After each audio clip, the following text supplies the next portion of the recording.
Narasaraopet 26వ ward పెద్ద చెరువు వరవకట్టలో ఎన్టీఆర్ భరోసా పింఛన్ల పంపిణీ కార్యక్రమం ఘనంగా జరిగింది. స్థానిక ఎమ్మెల్యే డాక్టర్ చదలవాడ అరవింద్ బాబు ఇంటింటికి తిరిగి పింఛన్లను అందజేశారు.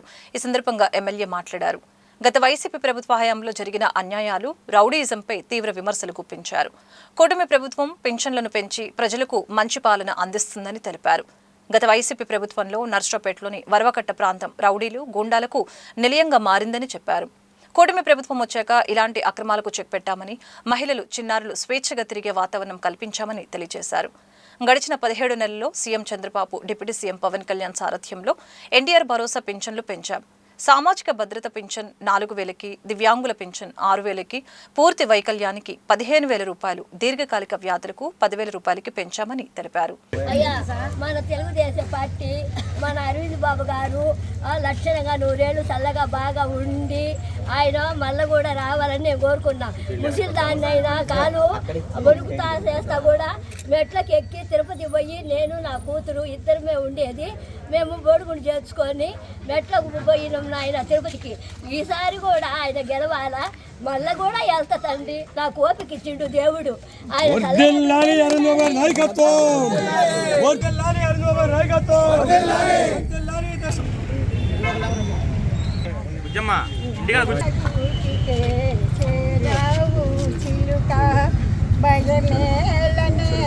నీకు బంగారు మొలక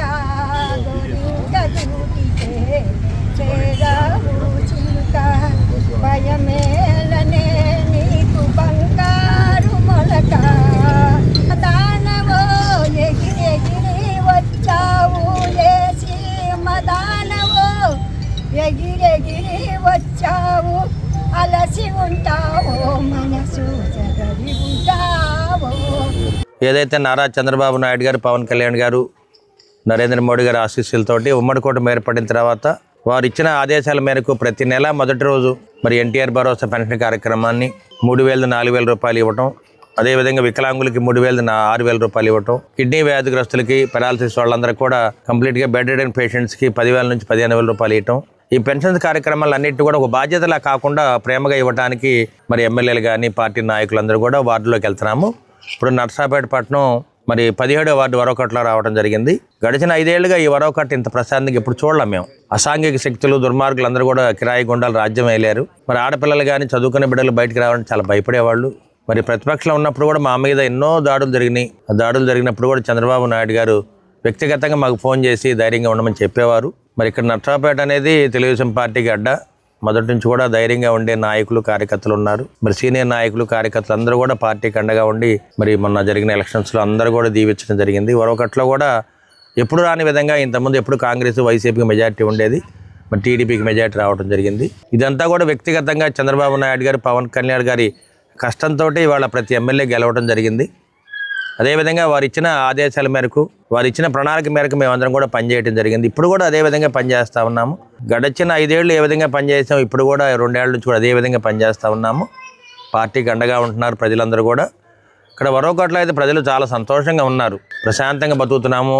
ఇంతకుముందు పొద్దుగితే బయటకు వచ్చే వ్యక్తులు లేరు ఎవరు కూడా, కానీ వాళ్ళు ప్రశాంతంగా బతుకుతున్నారు. ఎక్కడ కూడా మరి రౌడీ షీట్లు కానీ కిరాయి గుండాలని ఉక్కుపాదంతో తొక్కడం జరిగింది. ఒకటే తెలుసుకోవాలి, ఎవరైతే కిరాయి గుండాలు కానీ రౌడీ షీటర్లు మాజీ ఎమ్మెల్యే గోపిరెడ్డి శ్రీనివాసరెడ్డికి అండగా ఉన్నారో వాళ్ళందరూ కూడా వ్యక్తిగతంగా అతనే ఇబ్బంది పెట్టాడు. మరి చాలామంది కేసులు ఇరుక్కుపోయారు, చాలా కుటుంబాలు పాడైపోయినాయి గోపిరెడ్డి శ్రీనివాసరెడ్డి వల్ల. అదేవిధంగా ఎవరైతే అతనికి అండగా ఉన్నారో కిరాయి గుండాలు వాళ్ళందరి మీద కూడా మరి ఆయన వానికి వ్యక్తిగతంగా వ్యతిరేకంగా పనిచేశారని చెప్పి మరి నగర బహిష్కరణ కూడా చేయడం జరిగింది. అదేవిధంగా ఎలక్షన్ రోజు కూడా ఎన్నో దాడులు చేయడం జరిగింది. మరి లాయర్ చిన్నపిరెడ్డి గారిని ఒక ఆయన ఉన్నారు, ఆయన అంతకుముందు వైసీపీలో పనిచేశారు. ఎలక్షన్ దగ్గర ఒక సంవత్సరం ముందు మన పార్టీలో రావడం జరిగింది, టీడీపీలోకి. ఆయన మీద కూడా విపరీతంగా దాడి చేసి చెయ్యరగొట్టారు, అటెంప్ట్ మర్డర్ కేసు పెట్టారు. 2 నెలలు నగర బహిష్కరణ చేయించారు. అదేవిధంగా రంగశెట్టి రామకృష్ణ గారిని బీజేపీ వారి మీద కూడా దాడులు చేశారు. ఆయన 2 నెలలు జైల్లో ఉన్నాడు, భార్యను పోగొట్టుకున్నాడు. ఈ విధంగా ఎంతోమంది వైసీపీ గోపిరెడ్డి శ్రీనివాసరెడ్డి వాళ్ళు చాలామంది ఇబ్బంది పడ్డారు. ఇదే వార్డులో మరి ఇబ్రహీం అనే సీనియర్ నాయకులు ఉన్నారు, మన మసీదులో పనిచేస్తారు. ఆయన కూడా దగ్గరుండి చంపడం జరిగింది. ఈ విధంగా మరి ఎంతోమంది మీద దారుణాలు చేశారు. మరి ప్రజానాయకులు కూడా తెలుసుకోవాలి. కొంతమంది ప్రజానాయకులు కూడా మరి గడిచిన 5 ఏళ్ళలో ఆ పార్టీకి అండగా ఉండటం కూడా మేము గమనించాలి. మేము ఒకటే కోరేది, ఒక మానవత్వంతో పనిచేస్తాము. బాధ్యత, మానవత్వం 2 కలగలిపి మన నర్సాపేటలో అరవింద్ బాబు మరి ప్రజల దీవెనతోటి మనం గెలవడం జరిగింది. ఎన్టీఆర్ భరోసా పింఛన్లకి 26వ వార్డుకి ఇచ్చేసిన ఎమ్మెల్యే గారికి ధన్యవాదాలు. 26వ వార్డులో ఇంటింటికి తిరిగి ఏ ఎమ్మెల్యే కూడా చేయలేని ప్రోగ్రాంలో ఎమ్మెల్యే గారు ఇంటిని తిరిగి పింఛన్లు పంపిణీ కార్యక్రమం ఆయనకి థ్యాంక్స్. అట్లానే శానిటైజర్ వర్కులు కానీ సార్ ఆధ్వర్యంలో బ్రహ్మాండంగా జరుగుతున్నాయి. వీడియో పింఛన్స్ వదిలారు. వార్డు పరంగా ఆయన్ని బ్రహ్మాండంగా ముందుండి సేవాభావంగా నడిపించుకుంటాం. 26వ వార్డుకి ఇచ్చేసిన మన నర్సరావుపేట శాసనసభ్యులు డాక్టర్ చదలవాడ అరవింద్ బాబు గారికి స్వాగతం అండి. ప్రతి నెల 1వ తారీఖు లోపు మనం టీడీపీ రంగాన్ని ఎమ్మెల్యే గారి ఆధ్వర్యంలో కంపల్సరీగా మేము 1వ తారీఖు లోపు 2వ తారీఖు లోపు పింఛన్లు మొత్తం క్లోజ్ చేస్తున్నాం. అందరికీ వార్డులో ఏ సమస్య ఉన్నా కానీ ముందుండి అది ఎమ్మెల్యే గారి దృష్టికి తీసుకెళ్ళి ప్రతిదీ మేము సిల్వన్న కానీ మేము కానీ వార్డులో పెద్దలందరం ఉండి ఎమ్మెల్యే గారి దృష్టికి తీసుకెళ్ళడం ఆయన సక్రమంగా పనులు మొత్తం చేయడం జరుగుతుంది.